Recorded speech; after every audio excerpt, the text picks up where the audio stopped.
Սիրելի հայրենակիցներ, հարգելի գործընկերներ, որպես ուժեղ Հայաստան խմբակցության կողմից ֆինանսավարկային և բյուջետային հանձնաժողովի նախագահի նոր թեկնածու, առաջին հերթում ուզում եմ տարակուսանքս հայտնել պարոն Հայկ Վարմանյանի թեկնածությունը մերժելու հետ կապված, խորին համոզմունք ունեմ, որ վերջինիս գիտելիքներն ու փորձը կարող էին լավագույնս ծառայեցվել Հայաստանի Հանրապետության շահին, ինչևէ պարոն Վարմանյանը միևնույնն է այդ հանձնաժողովում է լինելու, այնպես որ սպասեք նրան։ Անցնեմ ելույթիս, այսօր մենք արդեն քննարկում ենք ոչ թե մեկ թեկնածուի հարցը, այսօր մենք որոշում ենք շատ ավելի կարևոր հարց։ Որոշում ենք Հայաստանի խորհրդարանում վերահսկողությունը ի վերջո պետք է լինի իրական, թե ձևական։ Ֆինանսավարկային և բյուջետային հարցերի հանձնաժողովը ազգային ժողովի ամենակարևոր հանձնաժողովներից է։ Այստեղ են քննարկվում պետական բյուջեն, հարկային քաղաքականությունը, պետական պարտքը, պետական փոխառությունները, բանկային համակարգը, ֆինանսական շուկաները, աուդիտը և պետական ֆինանսների կառավարման ամենազգայուն հարցերը։ Այսինքն, այստեղ քննարկում է ոչ թե պարզապես պետության փողը, այլ քաղաքացու փողը։ Երբ բյուջեն սխալ է պլանավորվում, դրա գինը վճարում է քաղաքացին։ Երբ պետական պարտքը աճում է առանց հստակ ռազմավարության, դրա գինը վճարելու են նաև մեր երեխաները։ Երբ հարկային բեռը անհավասար է բաշխվում, դրա գինը նույնպես վճարում է քաղաքացին։ Երբ պետական միջոցները վատնվում են կամ ծրագրերը չեն իրականացվում, դրա հետևանքները տեսնում է յուրաքանչյուր ընտանիք։ Հետևաբար, այս հանձնաժողովը պարզապես օրենսդրական աշխատանք իրականացնող մարմին չէ։ Այն խորհրդարանի ֆինանսական վերահսկողության գլխավոր գործիքներից մեկն է։ Եվ այստեղ ուզում եմ առանձնացնել մի խնդիր, որի մասին հաճախ խոսում ենք թվերի լեզվով, բայց պետք է խոսենք նաև մարդկային լեզվով։ Դա կապիտալ ծախսերի թերկատարումն է, թերևս ես այս հարցին անդրադարձել եմ նաև նախորդ իմ ելույթում։ Երբ պետությունը նախատեսում է գումար ճանապարհի, դպրոցի, մանկապարտեզի, ենթակառուցվածքի կամ որևէ այլ ծրագրի համար, բայց այդ գումարը չի ծախսվում, դա պարզապես բյուջետային ցուցանիշ չէ։ Դա նշանակում է չկառուցված մանկապարտեզ, որի արդյունքում, օրինակ, մայրը չի կարող վերադառնալ աշխատանքի, որովհետև երեխային մանկապարտեզ չի կարող տանել։ Դա նշանակում է չվերանորոգված ճանապարհ, որի արդյունքում գյուղացին իր արտադրանքը չի կարողանում հասցնել շուկա։ Դա նշանակում է չիրականացված ծրագիր և չստեղծված աշխատատեղ։ Չնայած գումարը միշտ չէ, չծախսված գումարը միշտ չէ, որ խնայված գումար է։ Շատ դեպքերում դա չստեղծված հնարավորություն է, ուստի մենք պետք է ոչ միայն հաստատենք բյուջեն, այլև վերահսկենք դրա կատարումը։ Պետական գնումները, կապիտալ ծրագրերի իրականացումը պետք է գտնվեն խորհրդարանի խիստ վերահսկողության ներքո։ Եթե որևէ գերատեսչություն չի կատարում իր ստանձնած պարտավորությունները, հասարակությունը պետք է իմանա դրա մասին և ստանա հստակ, պարզ պատասխաններ, ինչու չի կատարվել, ով է պատասխանատուն և ինչ է արվելու, որպեսզի նույնը չկրկնվի։ Այստեղ առաջանում է այսօրվա քաղաքական հիմնական հարցը. ով պետք է վերահսկի իշխանությանը։ Իշխանությունը ինքն իրեն վերահսկել չի կարող։ Սա որևէ անձի կամ որևէ քաղաքական ուժի նկատմամբ անվստահության հարց չէ, սա ժողովրդավարական համակարգի ամենապարզ տրամաբանությունն է։ Եթե իշխանությունը կառավարում է, ապա խորհրդարանը պետք է վերահսկի։ Եթե մեծամասնությունը որոշում է, ապա փոքրամասնությունը պետք է կարողանա հարցնել ինչու։ Եթե կառավարությունը ծախսում է հանրային միջոցները, խորհրդարանը պետք է կարողանա հարցնել ինչպես, որտեղ եւ ինչ արդյունքներով։ Հենց այս պատճառով ֆինանսա-բյուջետային հանձնաժողովի նախագահությունը ընդդիմությանը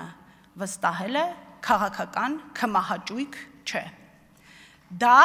իշխանությունների տարանջատման, հակակշիռների համակարգի տրամաբանական շարունակությունն է։ Ընդդիմադիր նախագահը չի նշանակում, որ հանձնաժողովը պետք է վերածվի քաղաքական պատերազմի դաշտի։ Ընդհակառակը, մենք առաջարկում ենք մասնագիտական փաստերի վրա հիմնված պետական շահով առաջնորդվող աշխատանք, բայց մասնագիտական լինել չի նշանակում լինել լրակյաց։ Մասնագիտական վերահսկողությունը նշանակում է տալ դժվար հարցեր։ Բյուջեի քննարկման ժամանակ պահանջել հիմնավորումներ, հարկային արտոնությունների դեպքում պահանջել դրանց արդյունավետ գնահատում, պետական պարտքի դեպքում պահանջել ռիսկերի ամբողջական գնահատում, պետական երաշխիքով վարկերի դեպքում պահանջել պատասխաններ հնարավոր ռիսկերի վերաբերյալ, աուդիտի արդյունքների դեպքում պահանջել ոչ միայն փաստաթուղթ, այլև հետևանք, որովհետև հաշվետվողականությունը հաշվետվություն ներկայացնելը չէ, հաշվետվողականությունը պատասխանատվություն կրելն է։ Այսօր մենք ունենք հնարավորություն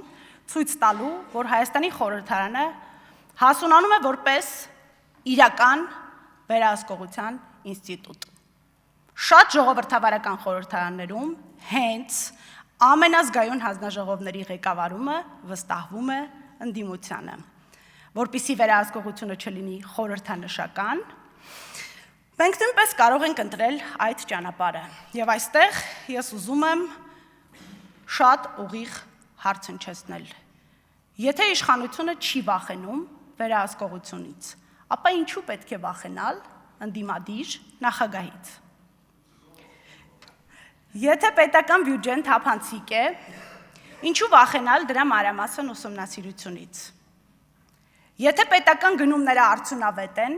ինչու վախենալ դրանց վերահսկողությունից։ Եթե հարկային արտոնությունները հիմնավորված են, ինչու վախենալ դրա մասնագիտական քննարկումից։ Եթե աուդիտի արդյունքները խնդիր չեն բացահայտում, ապա ինչու վախենալ դրանց հրապարակային քննարկումից։ Վերահսկողությունից վախենալու պատճառ չկա, եթե ամեն ինչ կարգին է։ Ավելին, իրական վերահսկողությունը օգտակար է նաև իշխանության համար, որովհետև ուժեղ վերահսկողությունը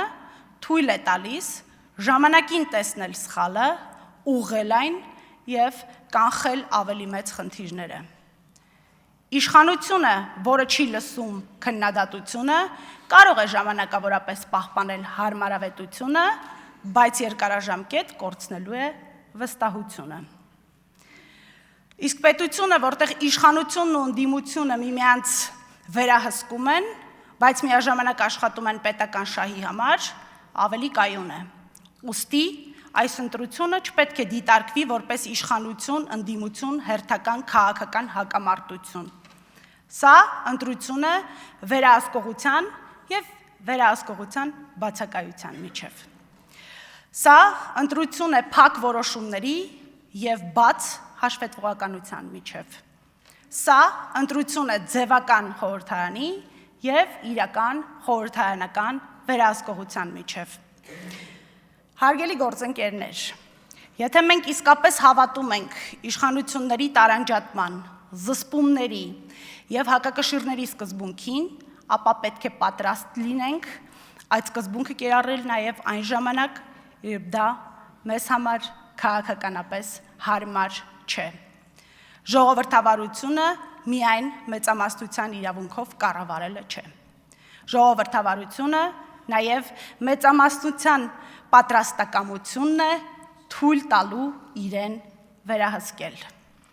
Ես կոչ եմ անում բոլոր մեր գործընկերներին աջակցել այն սկզբունքին, որ ֆինանսավարկային եւ բյուջետային հարցերի մշտական հանձնաժողովի նախագահությունը վերապահվի ընդդիմադիր падգամավորի։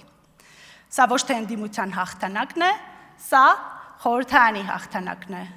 Սա ոչ թե իշխանության թուլությունն է, սա ինստիտուտների ուժեղացումն է։ Եվ ոչ թե մեկ քաղաքացու ուժի շահն է, սա Հայաստանի Հանրապետության շահն է։ Տնտեսությունը ու պետական ֆինանսները սիրում են սթափ հաշվարկ, կարգապահություն եւ պատասխանատվություն։ Իսկ ժողովրդավարությունը սիրում է վերահսկողություն։ Մենք առաջարկում ենք երկուսը միասին՝ պրոֆեսիոնալ աշխատանք, խիստ վերահսկողություն եւ պետական շահը վերդասող քաղաքականություն։ Իսկ ինչու հենց իմ տեխնացությունը։ Ես ունեմ գրեթե 20 տարվա մասնագիտական աշխատանքային փորձ։ Թեև իմ կրթական ուղին այլ է եղել, իմ մասնագիտական գործունեության ընթացքում երկար տարիներ աշխատել եմ ֆինանսների, տնտեսության եւ ֆինանսական կառավարման ոլորտում։ Հետևաբար հստակ պատկերացնում եմ, թե ինչպիսին պետք է լինի հանձնաժողովի նախագահի դերը։ Իմ առաջնային խնդիրները լինելու են 3-ը։ Առաջին, կազմակերպել հանձնաժողովի աշխատանքն այնպես, որ այն լինի անաչառ, բաց բոլոր խորհրդարանական ուժերի տեսակետների նկատմամբ, իրականացնելով պարլամենտարիզմի այն սկզբունքը, որի համաձայն խորհրդարանը պետք է լինի ոչ թե իշխանության որոշումների ձևական հաստատողը, այլ դրանց լիարժեք քննարկման եւ վերահսկողության հարթակը։ Երկրորդ, լինել առավելագույնս պահանջկոտ կառավարության կողմից ներկայացվող փաստաթղթերի, հատկապես պետական բյուջեի եւ դրա կատարման վերաբերյալ հաշվետվությունների նկատմամբ։ Երրորդ, ցանկացած հարց գնահատել ոչ թե քաղաքական նպատակահարմարության,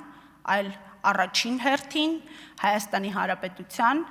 եւ Հայաստանի ժողովրդի շահի տեսանկյունից։ Ես ուզում եմ, որ հանձնաժողովը լինի իրական խորհրդարանական վերահսկողության ինստիտուտ։ Եվ ինչպես ասել է Արայիկ Հարությունյանը, մենք բոլորս այստեղ իշխանություն ենք։ Եվ եթե հանձնաժողովի ընդդիմադիր նախագահի ընտրությամբ դուք կարող եք հաստատել, որ այդ խոսքերը անկեղծ էին, մենք կսպասենք։ Այո, մենք կարող ենք ունենալ տարբեր քաղաքական հայացքներ, տարբեր մոտեցումներ եւ տարբեր պատկերացումներ Հայաստանի ապագայի վերաբերյալ, բայց հուսով եմ, որ այստեղ գտնվող բոլորս ունենք մեկ նպատակ, եւ դա Հայաստանի Հանրապետության եւ Հայաստանի ժողովրդի բարեկեցությունն է։ Շնորհակալ եմ։